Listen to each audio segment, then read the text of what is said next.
मतंगी मणिपुरी वारीगी YouTube channel असुबु ताबिरिबा ख्वाइ पुमनमकपु थरामना ओक्चरी ngasi muk taminarasi leisabi laba taruk suba saru thambal thambal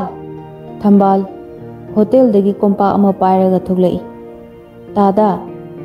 nacha nupi laba do leibra leitiye tada school sakki kai leire tada o yamna phare aise wa mata haige dana lakuni kariguma wafam sina nangna harau harau yaradi नंगी से अफब ओइगनी अदुगा करिगुंबा यादबा थोक्लबा अवाफमदा तागनी अइबु भाप अमा ताद्रे S हाइबिरेबसिबु येंगोय नंग आइना हाइबा वाफमसे याव नंगी अमदी नच्चा नुपिगी खल्लगा हारिबनी खुल लेकाय असिदा नोइगिनि हाइबदा कनासु लेते मरी मता सागै नाते अदुना आइनासु हेना मेनुंगसि पोकपगी वानी तादा कोई थोकपिद्रसु हेक्ता हाइबियु तादेगी पैसादो अखोई कन्ना सिंगनबो होटनरी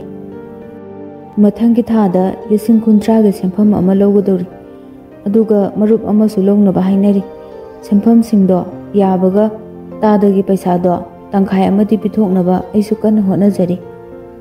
होय चुम्मी सेंफम दुगा मरी लेनबो वाफमनी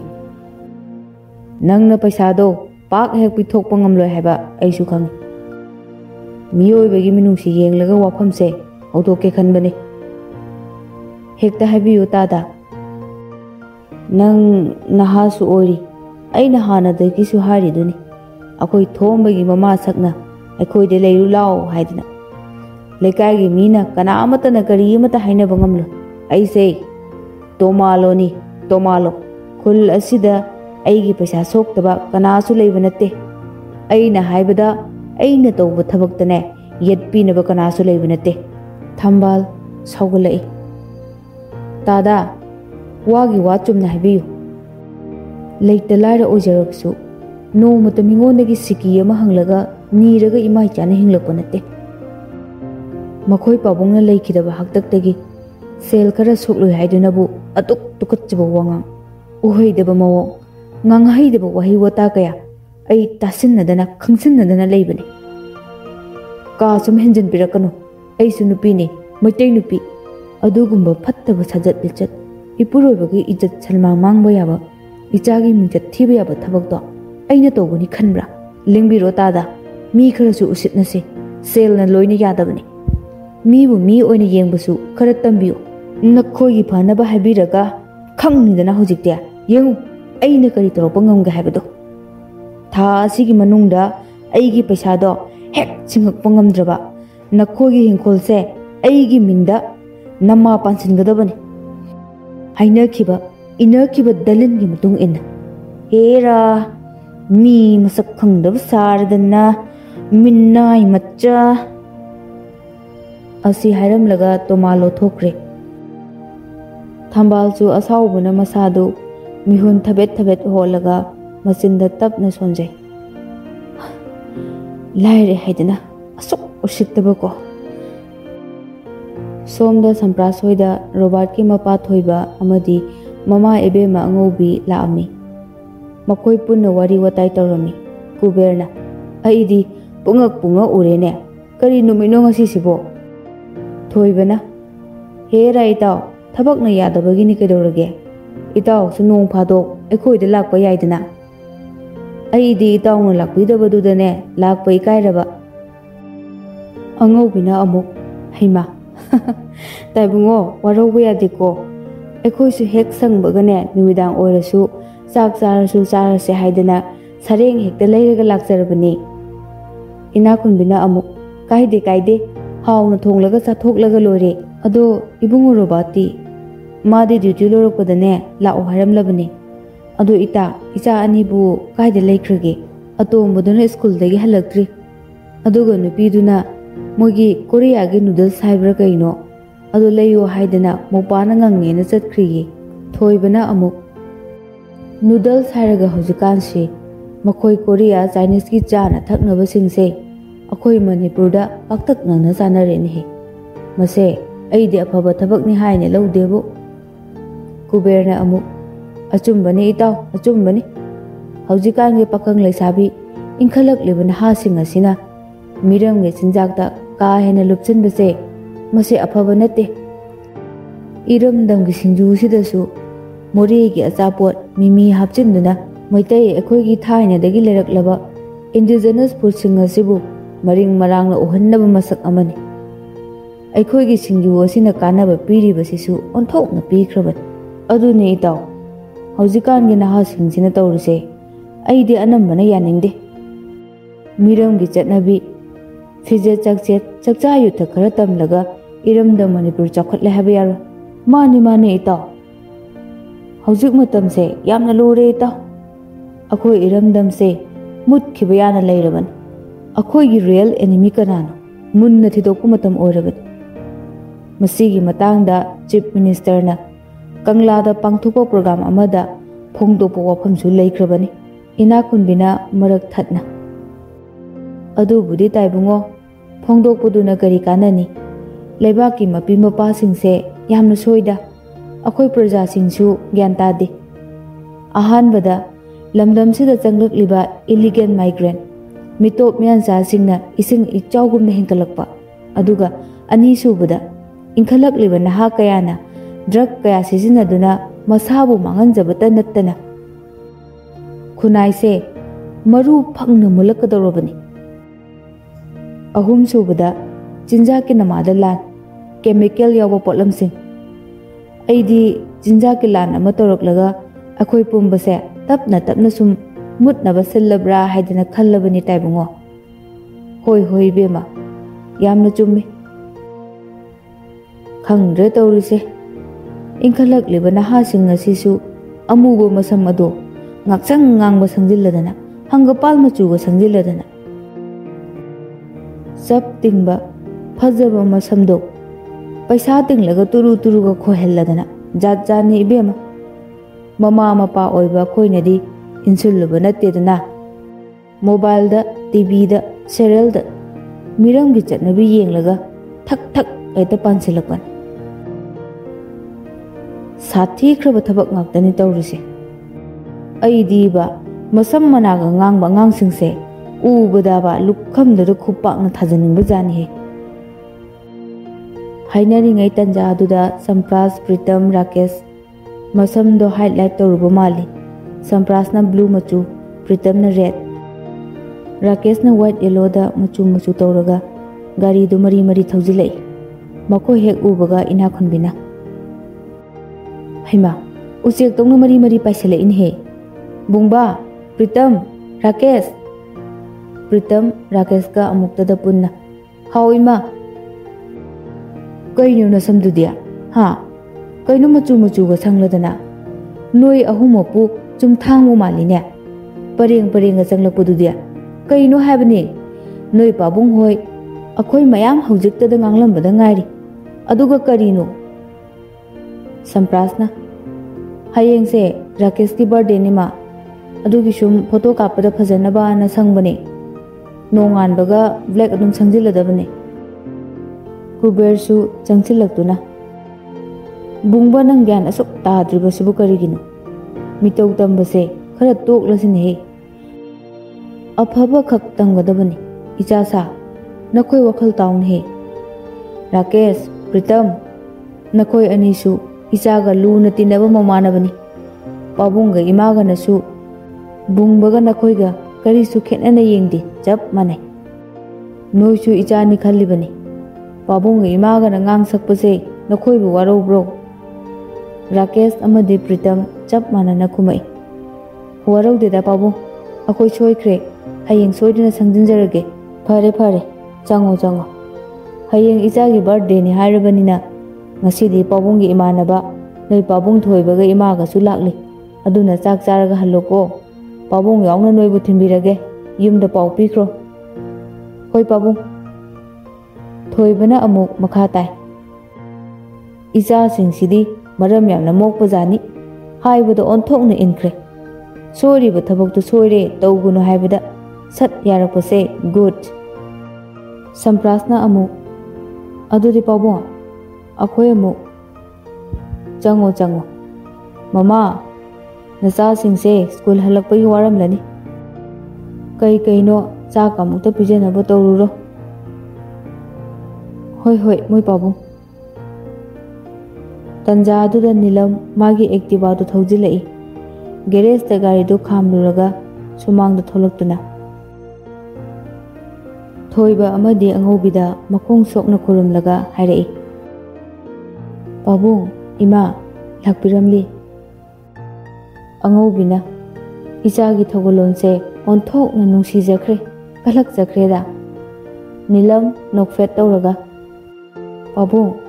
कायदा चपिरुबनो सिदा सुम लाकपिब्रा होय होय सिदा सुम लाकपनी इचादी करी करी लेरअबा यामना लेरए पाबुंग अंगांगे अचापोनदी यामे विशालदगिने इमुंगी पोचे खरसु यावरए हयेंगसे अखोय बुंबगी ममानबा अमगी बर्थडे ने मागी चाहनबा कई कईनो खरा अइना सुम लेबिबनीदा ममादा मु ओनसिलगा इमा अखोय बुंबो होय लाक्ट्रिब्रो हलाअबने नंग चंगगा करी करीनो अमुक्ता चामिनारुरो स्कूल हलक्पगी वारमलनी इमा होय पाबुंग होयगे वारी तौरंगे अदुगने तिलौ चनमसु सेमु इमागा पाबुंगा पुलप चाक चारदौनी ngasiदी नीलमना अमुक मखा तारए अदो तामोदी अहल मचल येंगनरगा नोक्तुना अंगौबिना खुमलई नंगी तामोदी इमाना चसे हाइबदा ड्यूटी यामना चिल्ले हाइदना याद्री साउनिंगदना इमाना मा चरा हेलो हाइदना हाइरमलबन माना थोबो थोंगगा दुम चाजरनिदा ए तामोरो बाती चाक थोंमुबो हाइब्रने कमाइना तौने मसागी मतौदुदा इना खुंबी नोकफेट तौरगा हाइरई ओंथो नसुमुन खंग्रेदको एगी इचासे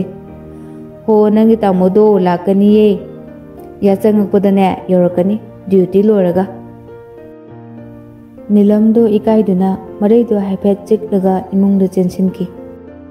थोइबना इहे इकाइरा मालेनी हे इताव अइदी खंगदिको हाना हाइहौरिसिनी इचा नीलमसे ओंथोकना नुंसीजख्रे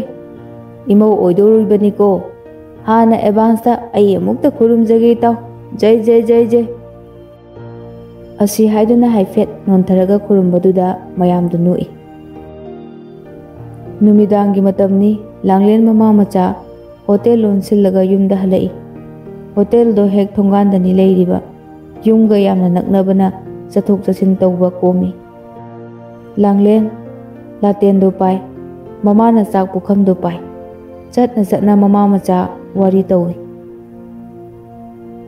थोइबिया नंगी एग्जाम ना करम कांदनो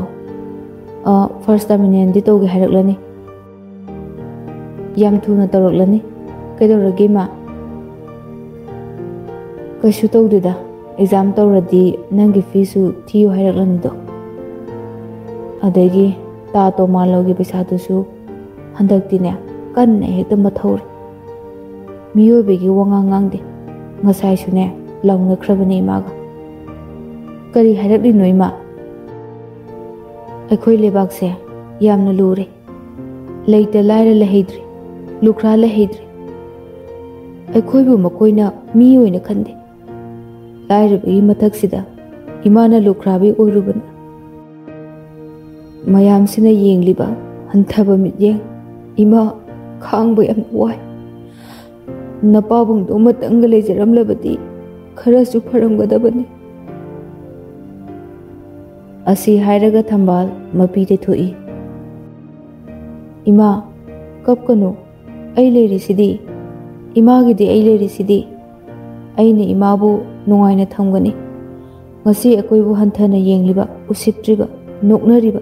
करेमनरिबा मखोय पुमनमक्ता आइने लमन सिंगनी आई मतिक चाबा मी अमा सोइदन ओइगनी इमा बेमा मीने फना फत्तबा तौरक्लबसु फना कायरक्लबसु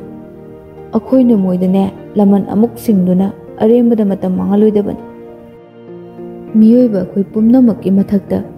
ईश्वर हाइबा अमा लेरिदना ईश्वरना सोइदना फत्तबा सिंग अदुगी चैराक पिरक्कनी माना माना तौजबगी कर्मगी फोल सोइदना फंगलक्कनी मीगी वायल दि थुई लाइगी वायल दि तप्पी हाइनबसु लेबनी अखोइ ngaइबा ताबनी खांबा कनबा ताबनी ꯀꯅꯥꯒꯤ ꯃꯐꯝꯗꯁꯨ ꯂꯃꯟ ꯈꯨꯝꯒꯦ ꯍꯥꯏꯕ ꯋꯥꯈꯜꯁꯦ ꯈꯜꯂꯣꯏꯗꯕꯅꯤꯀꯣ ꯁꯅꯥ꯫ ꯏꯃꯥ,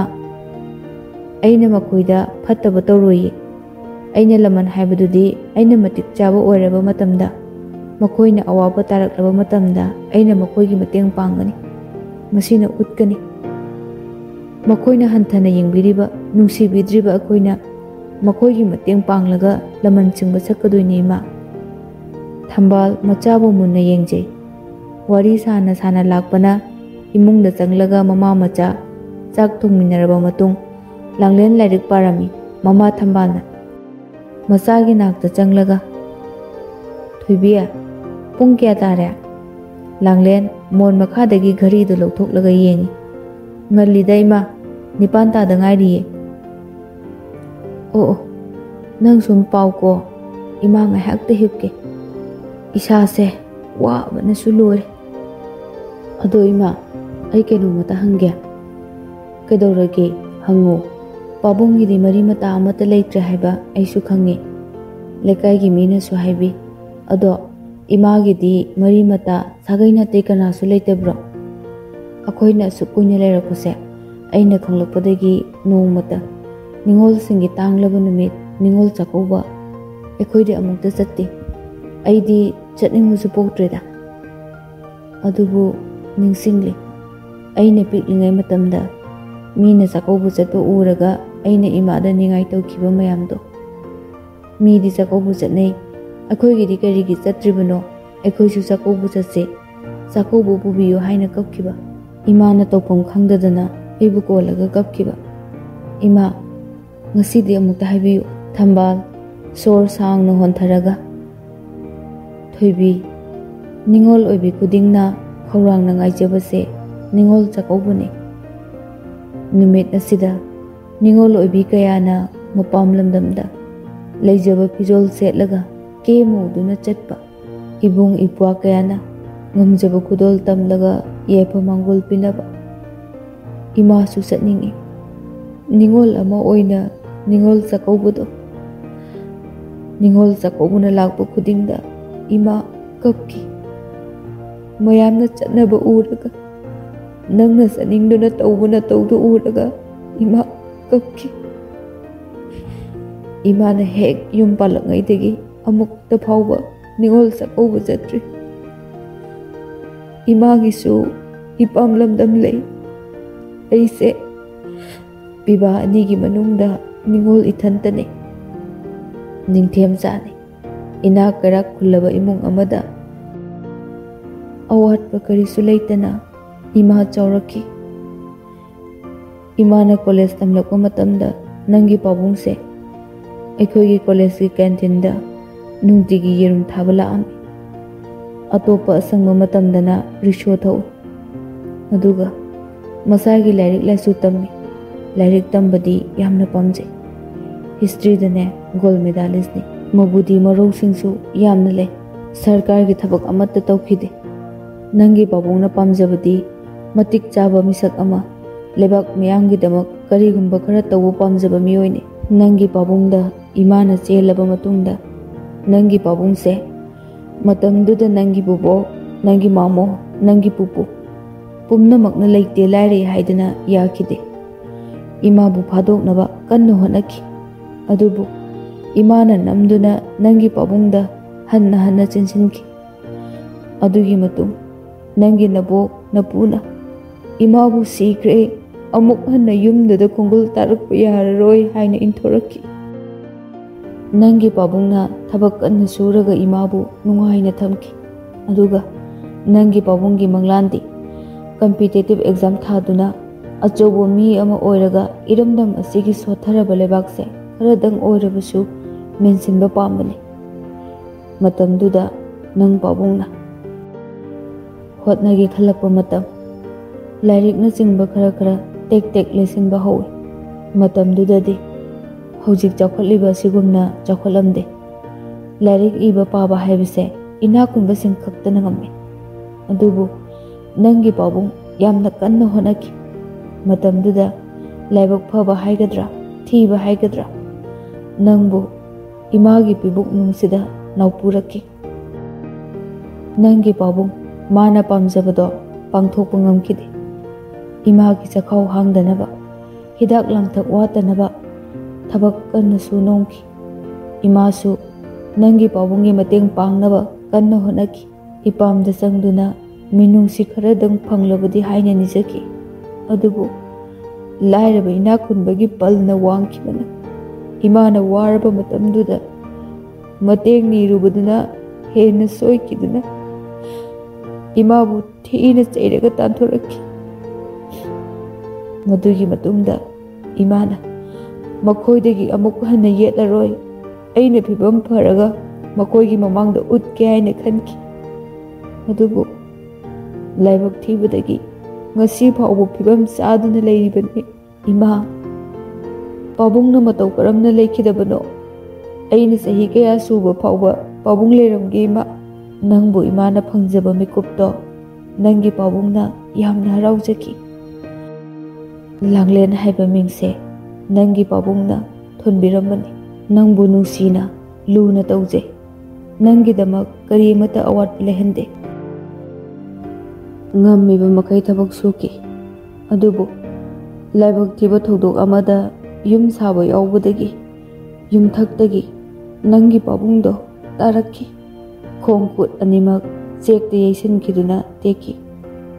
ꯍꯣꯁꯄꯤꯇꯥꯜꯗ ꯀꯨꯏꯅ ꯂꯩꯔꯝꯃꯤ꯫ ꯎꯄꯥꯏ ꯂꯩꯇ꯭ꯔꯕ ꯏꯃꯥꯅ ꯃꯤꯉꯣꯟꯗꯒꯤ ꯁꯦꯜ ꯄꯨꯗꯨꯅ ꯅꯪꯒꯤ ꯅꯍꯩ ꯅꯁꯤꯡ ꯇꯝꯅꯕꯒꯤ, ꯆꯥꯅ ꯊꯛꯅꯕꯒꯤ ꯄꯨꯝꯕ ꯄꯨꯗꯨꯅ ꯍꯣꯠꯅꯈꯤ꯫ ꯑꯗꯨꯕꯨ ꯅꯪꯒꯤ ꯄꯥꯕꯨꯡ ꯀꯟꯕ ꯉꯝꯈꯤꯗꯦ꯫ ꯃꯇꯝꯗꯣ ꯅꯪ ꯆꯍꯤ 4 ꯈꯛꯇ ꯉꯥꯏꯔꯤ꯫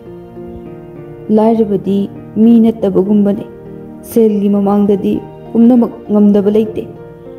ꯑꯆꯨꯝꯕꯁꯨ ꯑꯔꯥꯟꯕ ꯑꯣꯜꯍꯜꯂꯦ, ꯑꯔꯥꯟꯕꯁꯨ ꯑꯆꯨꯝꯕ ꯑꯣꯜꯍꯜꯂꯦ꯫ ꯃꯤꯕꯨ ꯀꯟꯕꯁꯨ ꯉꯝꯃꯦ, ꯃꯤꯕु ꯍꯥꯠꯄꯁꯨ ꯉꯝꯃꯤ꯫ ꯅꯪꯒꯤ ꯄꯥꯕꯨꯡꯗꯣ ꯄꯨꯟꯁꯤꯒꯤ ꯄꯣꯊꯥꯗꯨꯅ ꯃꯄꯣꯛꯁꯤꯃ ꯂꯣꯏꯈꯤ꯫ ꯅꯕꯗ ꯍꯂꯦꯡꯕ ꯂꯩꯈꯤꯗ꯭ꯔꯕ ꯑꯗꯨꯕꯨ ꯃꯥꯏꯗꯤ ꯄꯥꯛꯈꯤꯗꯦ꯫ ꯏꯆꯥꯊꯣꯏꯕꯤ, ꯅꯪꯒꯤ ꯄꯥꯕꯨꯡꯅ ꯇꯥꯏꯕꯪꯄꯥꯜ ꯊꯥꯗꯣꯛꯂꯝꯗꯥꯏꯒꯤ ꯑꯔꯣꯏꯕ ꯃꯤꯀꯨꯞꯇ ꯊꯃꯣꯏ ꯁꯣꯛꯅ ꯋꯥꯍꯩ ꯑꯃ ꯍꯥꯏꯔꯝꯃꯤ꯫ ꯂꯥꯡꯂꯦꯟ ꯅꯤꯡꯉꯝꯗꯅ ꯃꯃꯤꯠ ꯑꯅꯤꯃꯛ ꯄꯤꯔꯥꯡ ꯏꯍꯧꯅꯅ ꯍꯥꯏꯔꯛꯏ꯫ ꯃꯥ, ꯄꯥꯕꯨꯡꯅ ꯀꯔꯤ ꯍꯥꯏꯔꯝꯕꯒꯦ? ꯊꯝꯕꯥꯜ ꯁꯣꯔ ꯁꯥꯡꯅ ꯍꯣꯟꯗꯣꯛꯂꯒ ꯑꯗꯨꯒ ꯂꯥꯡꯂꯦꯟꯒꯤ ꯄꯥꯕꯨꯡꯅ ꯍꯥꯏꯔꯝꯕꯗꯣ ꯍꯥꯏꯔꯛꯏ꯫ ꯄꯨꯟꯁꯤꯗ ꯍꯣꯠꯄꯨ ꯍꯣꯠꯅꯔꯕꯗꯤ ꯃꯥꯏ ꯄꯥꯛꯇꯕ ꯂꯩꯇꯦ ꯍꯥꯏꯕ ꯋꯥꯍꯩꯁꯦ ꯃꯥꯏ ꯄꯥꯛꯈꯤꯕꯁꯤꯡꯒꯤ ꯅꯥꯄꯜ ꯇꯧꯕ ꯋꯥꯉꯥꯡꯅꯤ꯫ ꯄꯨꯟꯁꯤꯗ ꯀꯟꯅ ꯍꯣꯠꯅꯈꯤꯕ ꯀꯌꯥ ꯑꯃ ꯊꯣꯡꯖꯤꯜꯗ ꯃꯥꯏ ꯄꯥꯛꯇꯅ ꯂꯩꯍꯧꯏ꯫ ꯃꯗꯨꯃꯗꯤ ꯀꯅꯥꯃꯠꯇꯅ ꯎꯕꯤꯗꯦ, ꯈꯪꯕꯤꯗꯦ꯫ ꯂꯥꯏꯔꯕ ꯃꯤ ꯑꯃꯠꯇꯅ ꯄꯨꯟꯁꯤꯗ ꯃꯥꯏ ꯄꯥꯛꯄ ꯍꯥꯏꯕꯁꯦ 100ꯒꯤ ꯃꯅꯨꯡꯗ ꯁꯨꯞꯅꯇꯒꯤ 1-2 ꯈꯛꯇꯅꯤ꯫ ꯍꯣꯠꯅꯕꯗ ꯁꯦꯜ ꯆꯪꯏ, ꯁꯪꯒ ꯆꯪꯏ, ꯈꯥꯡꯕ ꯀꯟꯕꯁꯨ ꯁꯦꯜ ꯆꯪꯏ, ꯄꯥꯟꯗꯝ ꯌꯧꯅꯕ ꯍꯣꯠꯅꯕꯁꯨ ꯁꯦꯜ꯫ ꯂꯥꯏꯔꯕꯅ ꯃꯥꯏ ꯄꯥꯛꯇ꯭ꯔꯤꯕꯁꯦ ꯁꯦꯜ ꯂꯩꯇꯕꯒꯤꯅꯤ꯫ ꯁꯦල් ꯇꯥꯟꯅꯕ ꯍꯣꯠꯅꯕꯗ ꯀꯗꯥꯏꯗꯒꯤ ꯂꯥꯏꯔꯤꯛ ꯂꯩꯗꯨꯅ ꯄꯥꯒꯅꯤ? ꯂꯩꯔꯦ ꯍꯥꯏꯅꯁꯨ ꯈꯜꯂꯁꯤ, ꯀꯔꯝꯕ ꯃꯇꯝꯗ ꯄꯥꯒꯅꯤ? ꯏꯃꯨꯡꯒꯤ ꯑꯣꯏꯔꯤꯕ ꯐꯤꯕꯝ ꯃꯇꯝ, ꯂꯥꯏꯔꯤꯛꯀꯤ ꯋꯥꯈꯜ ꯂꯥꯞꯅ ꯂꯩꯈꯤꯅꯤ꯫ ꯄꯨꯟꯁꯤꯒꯤ ꯑꯁꯥ ꯇꯞꯅ ꯇꯞꯅ ꯃꯥꯡꯈꯤꯅꯤ꯫ ꯑꯗꯨꯕꯨ ꯅꯪꯗꯤ ꯅꯪꯒꯤ ꯄꯥꯕꯨꯡꯅ ꯃꯤ ꯑꯃ ꯑꯣꯏꯍꯜꯂꯛꯎ ꯍꯥꯏꯅ ꯏꯃꯥꯒꯤ ꯏꯐꯝꯗ ꯈꯨꯠ ꯄꯥꯏꯗꯨꯅ ꯁꯤꯟꯅꯔꯝꯃꯤ꯫ ꯂꯥꯡꯂꯦꯟ ꯃꯤꯠꯂꯨ ꯑꯅꯤꯗꯣ ꯄꯤꯔꯥꯡ ꯆꯤꯟꯊꯕ ꯂꯦꯞꯇꯦ꯫ ꯃꯃꯥꯒꯤ ꯋꯥꯁꯨ ꯃꯨꯟꯅ ꯇꯥꯏ꯫ ꯊꯝꯕꯥꯜꯁꯨ ꯃꯈꯥ ꯑꯃꯨꯛ ꯇꯥꯔꯛꯏ꯫ ꯏꯆꯥꯊꯣꯏꯕꯤ, APJ ꯑꯕꯗꯨꯜ ꯀꯂꯥꯝꯅ ꯍꯥꯏꯔꯝꯃꯤ, ꯃꯥꯏ ꯄꯥꯛꯂꯕꯁꯤꯡꯒꯤ ꯋꯥꯔꯤ ꯄꯥꯒꯅꯨ꯫ ꯃꯈꯣꯏꯗꯒꯤ ꯃꯦꯁꯦꯖ ꯅꯠꯇꯅ ꯀꯔꯤꯁꯨ ꯐꯪꯂꯣꯏ꯫ ꯄꯥꯒꯦ ꯍꯥꯏꯔꯕꯗꯤ ꯃꯥꯏꯊꯤꯔꯕꯁꯤꯡꯒꯤ ꯋꯥꯔꯤ ꯄꯥꯎ꯫ ꯃꯗꯨꯗꯒꯤ ꯐꯪꯒꯗꯧꯔꯤꯕꯁꯦ ꯀꯥꯟꯅꯔꯕ ꯄꯥꯎꯇꯥꯛ ꯉꯥꯛꯇꯅꯤ꯫ ꯄꯨꯟꯁꯤꯗ ꯃꯥꯏ ꯄꯥꯛꯄ ꯃꯤꯁꯛ ꯑꯃ ꯑꯣꯏꯅꯕꯒꯤꯗꯃꯛ ꯄꯨꯟꯁꯤꯒꯤ ꯂꯥꯟꯐꯝꯗ ꯀꯟꯅ ꯂꯥꯟ ꯁꯣꯛꯅꯈꯤꯕ ꯑꯗꯨꯕꯨ ꯃꯥꯏꯊꯤꯕꯗꯤ ꯅꯪꯈ꯭ꯔꯕ ꯅꯪꯒꯤ ꯄꯥꯕꯨꯡꯒꯤ ꯋꯥꯔꯤꯁꯦ ꯇꯥꯔꯒ ꯅꯪ ꯃꯤꯊꯣꯏ ꯃꯤꯍꯦꯟꯕꯤ ꯑꯃ ꯑꯣꯏꯗꯨꯅ ꯏꯃꯥ ꯄꯥꯕꯨꯡꯒꯤ ꯂꯃꯟ ꯁꯤꯡꯕ ꯁꯛꯎꯀꯣ꯫ ꯁꯃꯥꯖ ꯑꯁꯤꯒꯤꯗꯃꯛ ꯅꯪ ꯑꯐꯕ ꯑꯆꯨꯝꯕ ꯈꯔ ꯇꯧꯕ ꯉꯝꯕ ꯑꯣꯏꯌꯨꯀꯣ ꯏꯆꯥꯊꯣꯏꯕꯤ꯫ ꯂꯥꯡꯂꯦꯟ ꯃꯈ꯭ꯌꯥꯠ ꯆꯤꯛꯇꯨꯅ ꯍꯥꯏꯔꯛꯏ꯫ ꯏꯃꯥ, ꯑꯩꯅ ꯊꯥꯖꯕ ꯄꯤꯔꯤꯁꯤꯅꯤ꯫ ꯑꯩ ꯃꯥꯏ ꯄꯥꯛꯅꯕ ꯁꯣꯏꯗꯅ ꯍꯣꯠꯅꯒꯅꯤ꯫ ꯗꯤꯁꯤꯖꯟ ꯗꯤꯐꯥꯏꯟꯁ ꯗꯦꯁꯇꯤꯅꯤ꯫ ꯑꯩꯅ ꯂꯦꯞꯄ ꯋꯥꯔꯦꯞꯅ ꯑꯩꯒꯤ ꯄꯟꯊꯨꯡꯐꯝ ꯌꯧꯍꯟꯒꯅꯤ꯫ ꯀꯅꯥꯒꯨꯝꯕꯅ ꯑꯩꯒꯤ ꯅꯤꯡꯍꯟꯅꯕ ꯍꯣꯠꯅꯔꯛꯂꯕꯁꯨ ꯃꯗꯣ ꯑꯩꯉꯣꯟꯗꯗꯤ ꯊꯧꯅꯥ ꯍꯥꯞꯄꯒ ꯆꯞ ꯃꯥꯟꯅꯩ꯫ Ima, ai ngamnaba hotnagani. Numidangdo mayam wari tawna dining table da phamlaga chak loiba ngai. Nilam ina khumbi angaubi makhoi ahumna sakhumgi thabak singdo hotnai. Nilamna mama pothabiro ai dum tawrage loirabanina ai thiraklageba. Angaubina yade isa wagani pulap loisinminaraga lori. Robato yoroktuna mapaldagi bel khinglei. Kuberna bema noi tamo lakpo mali bel khinglise amukta yengluso. Hoi pabung makhuto towel amada tethok-tuna mapalgi thongdo hangtoi. Robat lepaga lerami. Robatna chak lorabo. Lore. Tamona laise chap chari. Aidi timing yamna khangdro. Nilam oinarak tongna khumlai. Khangde cho. Khara ngana laaga thabak mating pangbu yauradi pharoidro. Aduga charamdaida goina laadana. Nuside cho. Kaino hasibu aibu haloguna phadoribro. Halladi chara henjaba taba. Chara hendanaba chakmangi thabak yaudраsu khoren lorapagi kon phengbodoine yauraga lori kaino. Hasibu wani kan chohe mathaktana ahumdo phamungda yongna kunbadongna mobile amamamga kullaga le. Pritam de PUBG da kanna ngauri waga amata ngangde. Rakesh di machindo lepte. Rakesh na bye nang langlen se asingki khallabo.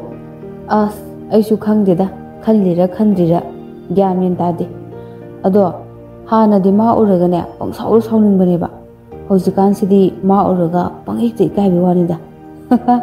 Nupana nupide kairaba khallaban soidraban nangise confirm tare ko ngai ko ne madubu ebi ga pai dizalo. Pritam do mamiti yengdana khumai paramoida mi mobile ga paiba mande. Rakesh na amu yam akhang sarana hojik matamda mobile paidaba mi lerangadro 21st century ne hojik sebungo. Sampras na amu yare kare nganganu yumna khangro maike. Rakesh na hojikan mebu yumna ka sizinaramoida mingdusu thibadaga phangdo mandeda. Hojikan se chumna mata leiteba username mayamse aigi itunu sibi ai rojigi mawani nawa laude ai gyan tajare nupi respectable nupani ai jut chaba mata leite nupi singse Princess Angela September Queen June Baby Kim Sun Young as gyan men tadida. Hojikan nupi singse Korean game tawbani adudabu kamaina thidoino. Pritamna amuk adugumbadi taramoida madia surname budi yumnamne. Rakesh na amuk adui namo try yengse. Langlen yumnam kaina di thirunu ko langs jums kain thiyoba. Pritamna amuk jut chaba mate ngangde. Ibungo swai matang se noi tamona khara dum torokan. Game pepa sanaraga leba thut lawa ngang petwa noin khangar. Noi tamo dine 24/7 hours online ni like garise. Aduna loina khangi. Samprasna amu Rakesh nang adum thiro. Aidi ebi paidaba kuireba. Hagis manam koktriba ngang mayamgi viral limbo ngamdadana aidi activate tawkiba hafta manga taruk sureba. Hoibungo aidi laina nare ne viral puda leirudna. Akhodi nuai jakre mogi viral do yengaga chak changine aidi. No magi viral ama yengaudraba chak chaba adum yadre. Aduna aidi ne koi thiraga ne adum viral ama di yenge. Viral se aingonda di ngarauga cha manareda tawrise. Yarida nangsu ngarau kaina wathi ngang leranu ko yengo. Rakesh na koyot otlaga yengi adubu phangdre. As ngako ba aine Instagram da amtaga yengkigi. Haujikan se ebi paidaba saraga Insta da naiba misu yam tin leirabani. Ai yengi ko ngahak amuk otlaga as thengna debo kamaida bu hangjanu musibo. Semiconductor na hangangani. Semiconductor dudi nang na kaubiba ming natro hangbiro dina nang na account ama he. Hangam dawre dudi. Nang na thonba ming dubu nang na he hangbiro dina account ama. Pritam ani duda haipet yenglaga Noi anina duk wana thidubu mobile bu pai habisu khangde pai de habisu khangde adu hana thido yadro AB Insta adu adana thidrikanduda Rakesh na amu hoini mobile param do malaktre Sampras na amu moi nahan gido moi hotel ni ko adudi as thajaraktre bo pai da bo oini soidin oini pairamaro Rakesh na amu era amako lerga pisalu kaino ngamoidro nang adu leiba kaido ngamoidino itugi bo tanja aduda nilam changlaktuna karino ne hainaribudu bo Rakesh na iche kaisu nate da ai heng birthday se kai tawduino na khanariba o yam ka hena ne tawrunu da chese na cake ama order torom labane hayeng do noi khara ngana chatlaga lawruro namanaba adu ada yamna haidrasu imung ahum se yawraga yare akhoi ge punna ne khara sa thaaga tawraga loire sida ka hena expenditure tawba phatte ko nakhoi anga ngaktani ahenba ka hena koiba langba tawbuse chese pamde Rakesh na hoi che exam su kureklaroi kana hona dawo matamni fare lao thengkini chak chathoknaba tawrasi noi amu hanbadane thengkini chak punna hauna chaminaraba matungda kuber ina khunbi yauna Rakesh ka Pritam gadu mayumda thinbirami ayuki matamda hanagi matawgum langlen mamacha hotel hanglami hangba hobaga tomalo laklami thambal namana cha kari khanare aigi paisa do karam kanda yadoribano thambalna tada ayu angan basida mi gi maral soklaga ayu anganba ahing athengba haiba amamuk thigano aikoina sangma matamda lakningma matamda lakpa haibase hauna sani masidane warokpam thoktabra haina khalli adugi wa nateda tada akoisu mi kana unari ngihak phambiyo tada chaga thakise ai noi gi chado thakpa lakpa nate asengma wa ma sat hayo ai bu toina la angano mafam sida tada horel se na chen maruki mising do unajarage aduga hayeng do marol haraklage phare adudi hayeng soiraga kari karam tawba haiba maram do amuk haraklo adugi matungda matam chonthabagi matung ina aikhoi gi wari do loisinarasi ai chale matang asida ngasi go oina wari asibu loisinjari